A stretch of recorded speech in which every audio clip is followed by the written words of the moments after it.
वालेकुम रहमतुल्लाहि व बरकातुहू। अल्लाह ताला कुरान में फरमाता है कि इन्नमा अमवालुकुम व औलादुकुम फितना। अल्लाह ताला फरमाता है कि तुम्हारी औलादें, तुम्हारा माल तुम्हारे लिए फितना है। इसी तरह एक और किस्सा है, वो ये कि एक साहब थे बेचारे, उन्होंने सऊदी अरब में काम करते थे। उन्होंने अपनी बीवी बच्चे बोल के 20 साल लगा दिए, अपना जान माल सब कुछ बच्चों पे बीवी पे लगा दिए।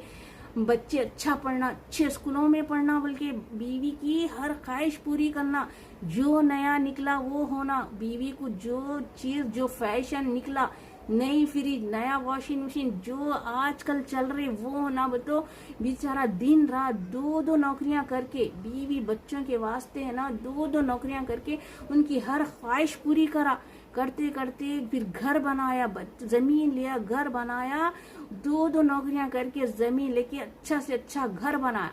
दिन रात नौकरी, सऊदी अरब की तपती धूप में तपते हुए है ना, अपने आप को खत्म करते जा रहा था। उसकी एक एक चीज आहिस्ता आहिस्ता खत्म होने लगी थी।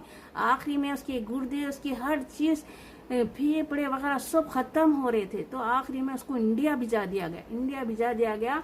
जब उन अपने घर के लिए अपने सारे आज़ा खत्म कर लिया, अब वही आज़ा को बचाने के लिए डॉक्टर्स उसको है ना कई लाखों का खर्चा बताए। अब उसकी आज़ा को बचाने के लिए है ना, अब वो घर बेच देना पड़ा।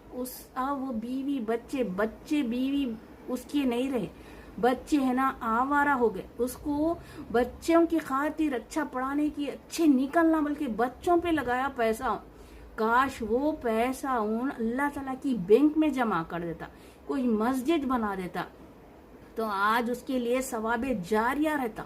लेकिन बच्चे बुढ़ापे का सहारा बोलते ना, बच्चे बुढ़ापे का सहारा बोल के बच्चों पे लगा दिया। आज वो बच्चे नहीं रहे, आवारा हो गए, बच्चे इधर उधर फिरने लगे। बीवी भी है ना बस पैसे रहे तक उससे मोहब्बत करी, उसके बाद जब बीमार हो गया तो बस उन भी है ना दूसरों के चक्कर में, बेटी थी उसकी, बेटी भी बीवी दूसरों के चक्कर में पड़ गई। बेचारा है ना घुट घुट के मर गया, आखिर घुट घुट के मर गया। आज उसका ना पैसा काम आया, ना घर काम आया, ना उसकी कोई औलाद। आज हम है ना औलादा बोल के है ना सारा हमारी दिन रात की मेहनत करके हम औलादों को पालते हैं।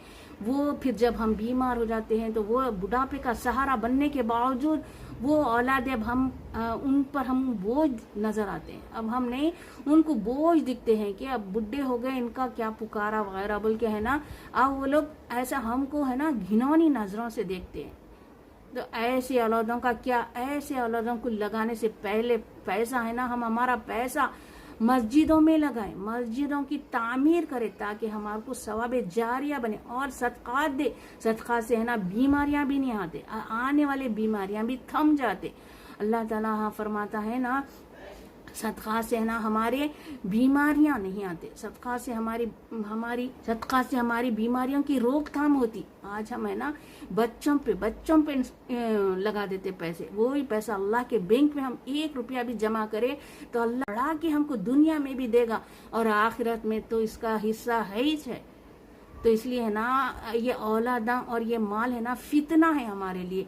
तो आज हम है ना अलर्ट हो जाना, आज हम है ना तैयार होने वाले हो जाना कि हम ये औलादों पर नहीं लगाना। हाँ, नेक बनाना है तो लगाइए, उन पर खर्चा करिए। वो औलादा है ना मुफ्ती, आलिम, हाफिज बनना, ऐसे औलादों पे लगाइए पैसा तो हमको जरूर फायदा देगा दुनिया में भी आखिरत में भी।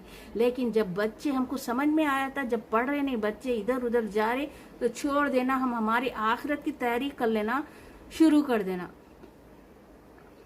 बस कहने का मतलब यही है कि बेचारा है ना घर का रहा, ना औलाद का रहा, ना बीवी का रहा। बीवी भी है ना पैसा रहे तक चाहते कोई भी, उसके बाद पैसा खत्म होते चुनो दूसरों के चक्करों में पड़ जाते।